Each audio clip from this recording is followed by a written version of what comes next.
सपा के उस व्यक्ति विशेष ने एक सुप्रीम कोर्ट के द्वारा दोषी करार दिए गए अफजल गुरु को दोषी कहने में गुरेज किया।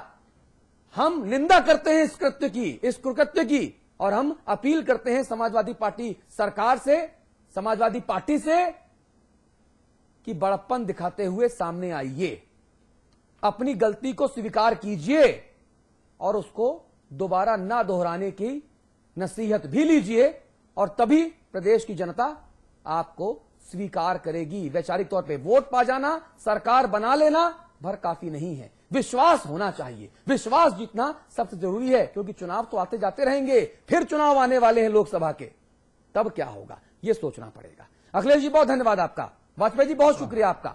एक छोटा सा ब्रेक यहां पर ले रहे हैं और ब्रेक के उस पार उत्तराखंड की बड़ी खबर।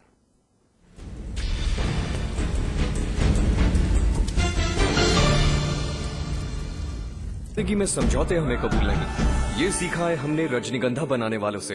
रजनीगंधा, क्योंकि इसमें है 200 रुपए प्रति किलो अव्वल क्वालिटी की सुपारी, 900 रुपए प्रति किलो खुशबूदार इलायची के दाने, 900 रुपए प्रति किलो गुणकारी कट्टा, 90,000 रुपए प्रति किलो शीतल चंदन तेल, 2,60,000 रुपए प्रति किलो रूह केवड़ा। इसमें टेस्ट है, तंबाकू नहीं। रजनीगंधा। उत्तराखंड सरकार ने अपने अल्प कार्यकाल में ही किसानों, शिक्षकों, छात्र छात्राओं, सैनिक कल्याण व दैवीय आपदा वाले क्षेत्रों को राहत देने के लिए महत्वपूर्ण निर्णय लिए हैं। गन्ना किसानों को 138 करोड़ रुपए की धनराशि मंजूर। इसके अलावा उच्च शिक्षा के क्षेत्र में कॉलेज प्राध्यापकों की भर्ती के लिए उच्च शिक्षा चयन आयोग स्थापित कर लगभग 850 प्राध्यापकों की भर्ती करने का सरकार ने निर्णय लिया है। प्राथमिक विद्यालय के सहायक अध्यापकों की नई भर्ती अब ब्लॉक कैडर के आधार पर होगी। डिग्री अध्यापकों की रिटायरमेंट की आयु सीमा 60 से बढ़ाकर 65 वर्ष कर दी गई है। पीपीपी मोड पर पॉलिटेक्निक, इंजीनियरिंग व सीबीएसई पैटर्न पर स्कूल खोले जाएंगे, जिनमें 50% एससी वर्ग के छात्रों के लिए सीटें आरक्षित रहेंगी। इसके अलावा 5 नए राजीव गांधी नवोदय विद्यालय भी स्थापित किए जाएंगे। प्रत्येक स्कूलों में कक्षा 1 से 8 तक के सभी छात्रों को निःशुल्क यूनिफॉर्म की सुविधा। सरकार ने सैनिकों के प्रति सम्मान देते हुए सैनिक विधवाओं की पुत्री के विवाह के लिए सहायता राशि को 20,000 रुपए से बढ़ाकर 50,000 रुपए किया है। राजकीय सेवाओं में सामान्य वर्ग में आवेदन की आयु सीमा को 35 वर्ष से बढ़ाकर 40 वर्ष कर दिया गया है। राज्य सरकार ने प्रदेश के शिक्षित बेरोजगारों के लिए बेरोजगार सह कौशल विकास भत्ता योजना को नवंबर माह से लागू करने का प्रावधान किया है। उत्तराखंड की बहुगुणा सरकार प्रदेश के हर घर में विकास की योजनाओं को पहुँचाने के लिए प्रयासरत है। शेक पिएगा पर बनाएगा कौन?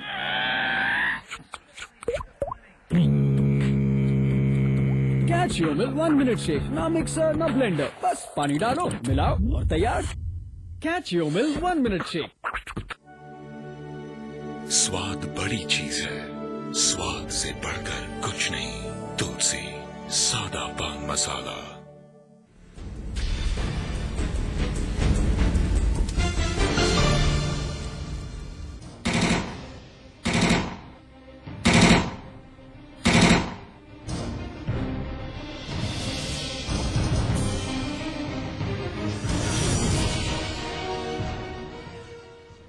जी, अब बात करेंगे शराब माफिया पोंटी चड्ढा की, जो था तो हाथ से अपाहिज, लेकिन रसूख देखिए, सब सेटिंग देखिए, जुगाड़ देखिए, जुगाड़ इस देश में क्या नहीं दिलवा सकता। पोंटी भाई का जुगाड़ देखिए आप। जो इंसान टुंडा हो, एक हाथ ना हो, दूसरे हाथ की 2 उंगलियां हो, हथियार पकड़ना छोड़िए साहब, पेन ना पकड़ पावे ठीक से, उसके पास हथियारों का जखीरा। जी हां, 29 जून 1991 को पोंटी चड्ढा और उसके परिवार वालों के नाम एक के बाद एक 7 हथियारों के लाइसेंस जारी किए गए। क्यों, कैसे, किसकी सिफारिश पर, किसके जुगाड़ पर, किस कीमत पर? ये ऐसे सवाल हैं जिन पर पिछले 21 वर्षों से चुप्पी छाई रही। अब जब वही पोंटी और उसका भाई हरदीप गोलियों का शिकार बन गए, तो सामने आ गए एक और तीरंदाज, सुखदेव सिंह नामधारी। तो दरअसल मुद्दा यही है कि आखिर माननीय नामधारी साहब का पोंटी साहब से कनेक्शन क्या था, और आखिर ऐसा कौन सा तीर मार दिया नामधारी ने कि पोंटी के जाने के बाद वो अचानक से सुर्खियों में छा गए।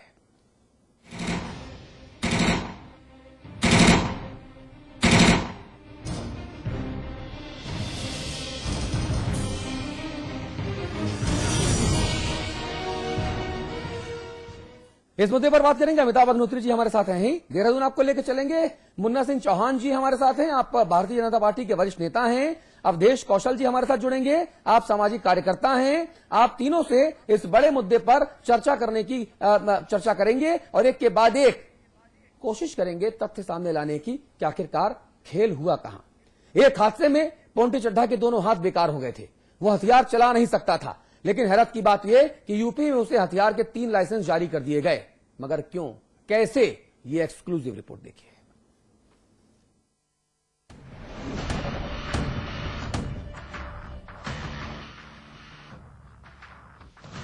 पोंटी चड्ढा की इस तस्वीर को देखिए। पोंटी चड्ढा बचपन में ही अपना एक हाथ और दूसरे हाथ की 3 उंगलियां गंवा चुका था। पतंगबाजी के शौक ने पोंटी को जीवन भर का वो दर्द दिया जो आगे चलकर पोंटी की पहचान बन गया। एक हाथ और दूसरे हाथ की 3 उंगलियां ना होने से हजारों करोड़ का यह कारोबारी हथियार नहीं चला सकता था। लेकिन हैरान कर देने वाली बात है कि पोंटी के पास हथियारों के कई लाइसेंस थे। उसे यूपी के 2 शहरों से 3 हथियारों का लाइसेंस मिला था, जबकि सूत्रों की माने तो उत्तराखंड से भी पोंटी को शस्त्र का लाइसेंस दिया गया था। यूपी से पोंटी ने अपने नाम पर 3 हथियार खरीद रखे थे। पहला लाइसेंस 1983 में यूपी के मुरादाबाद से मिला। 7 साल बाद पोंटी को 27 जून 1991 को रामपुर से 2 लाइसेंस मिले। पोंटी के साथ उसके भाई हरदीप को भी 2 लाइसेंस जारी किए गए। बाद में पोंटी ने एक रिवॉल्वर, एक राइफल 3006 और एक दोनाली बंदूक खरीदी। पोंटी चड्ढा हत्याकांड की जांच कर रही दिल्ली पुलिस को पोंटी चड्ढा के शस्त्र लाइसेंस की फोटोकॉपी मिल गई है। अब दिल्ली पुलिस इस बात को जानने में लग गई है कि आखिर पोंटी को लाइसेंस उसके अपंग होने के बावजूद कैसे मिल गया। साथ ही सवालों के घेरे में डीएम कार्यालय भी आ रहे हैं कि आखिर पोंटी को लाइसेंस किस आधार पर जारी किया गया। हालांकि इस मामले में उत्तर प्रदेश सरकार कानून के मुताबिक कार्रवाई करने की बात कह रही है। जो भी मसला सम्मुख आएगा और उसमें कानून सम्मत कार्रवाई प्रत्येक विषय पर होगी। हमारा कानून और संविधान में पूरा विश्वास है और कानून जिस बात के लिए आज्ञा देगा उसका हम अनुपालन करेंगे। कानून के जो प्रावधान होंगे उनको लागू करेंगे। पोंटी को आर्म्स लाइसेंस दिए जाने को लेकर प्रशासनिक तौर पर गोरख धंधे की बात सामने आ रही है। अब देखने वाली बात ये होगी कि सरकार उन भ्रष्ट अधिकारियों पर क्या कार्रवाई करती है जिन्होंने पोंटी चड्ढा को आर्म्स लाइसेंस आवंटित करने में महत्वपूर्ण भूमिका निभाई। अजीत त्रिपाठी के साथ लखनऊ से अशोक तिवारी, समाचार प्लस। आपके अपने चैनल समाचार प्लस की एक्सक्लूसिव जानकारी के मुताबिक अपाहिज पोंटी चड्ढा समेत उसके परिवार वालों को 7 हथियारों के लाइसेंस इश्यू किए गए और वो भी एक ही दिन में। ऐसे में सवाल तो बनता ही है कि आखिर किसने और क्यों पोंटी पर इतनी मेहरबानी की और इस मेहरबानी की कीमत क्या थी। परिवार 1,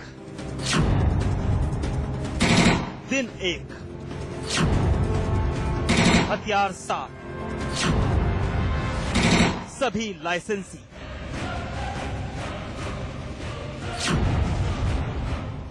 सवाल तो उठेंगे ही साहब।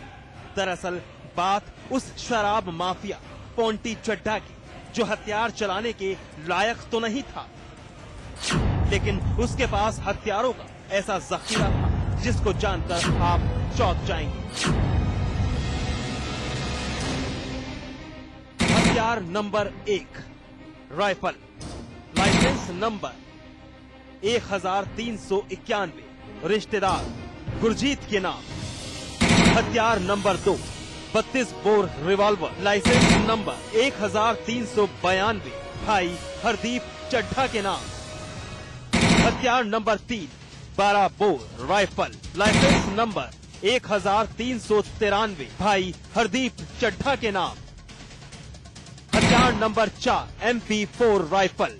लाइसेंस नंबर 1394 पोंटी चड्ढा के नाम। हथियार नंबर 5 डबल बैरल।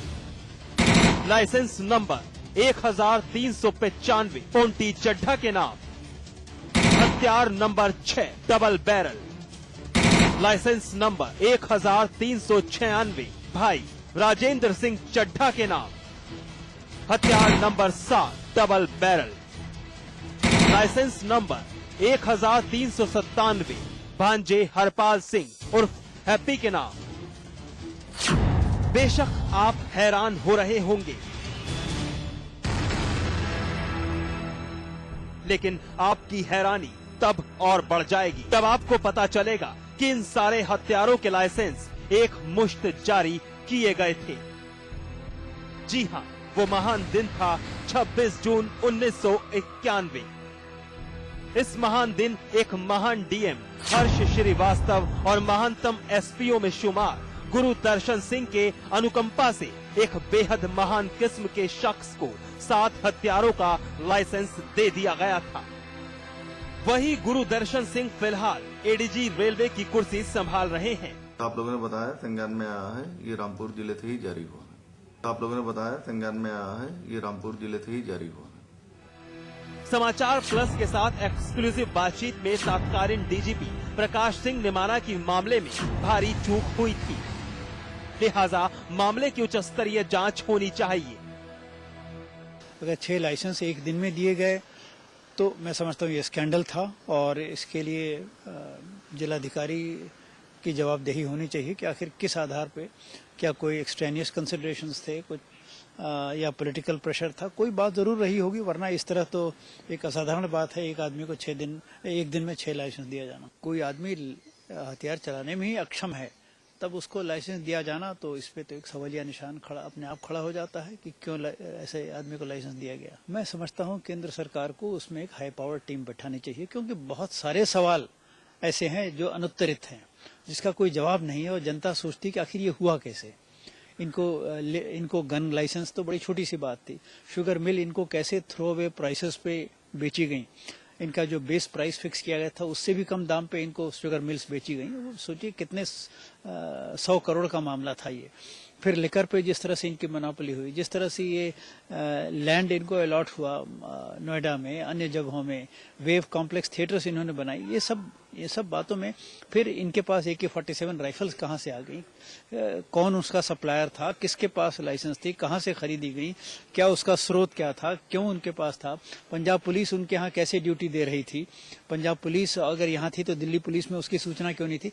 एक नहीं 25 सवाल ऐसे हैं जिसका कोई अभी स्पष्ट जवाब नहीं है, और सिवाय इसके कि इसमें अधिकारियों की लापरवाही कहा जाए, उनकी मिली भगत कही जाए, और इस तरह से ऐसा लगता है कि देश में 2 कानून हैं, एक साधारण जनता के लिए और एक ऐसे आदमियों के लिए जिनके पास पैसे की ताकत है, जिनके पास राजनीतिक शक्ति है, उनके लिए दूसरा कानून है। ये तो कोई बात नहीं हुई। इसमें मैं समझता हूँ एक हाई पावर टीम बैठानी चाहिए केंद्र सरकार को, जो सारे जो पोंटी चड्ढा के मृत्यु के बाद जो अनुत्तरित प्रश्न हैं उन पर रोशनी डाले, और एक तरफ तो जो लोग इसके लिए दोषी हैं उनको दंडित करे, और दूसरी तरफ भविष्य के लिए कुछ ऐसी गाइडलाइंस ले डाउन करे ताकि इस तरह की घपले और इरेगुलरिटीज भविष्य में ना हो। दरअसल 1989 में पोंटी के छोटे भाई हरदीप को आतंकियों ने बिलासपुर से अगवा कर लिया था।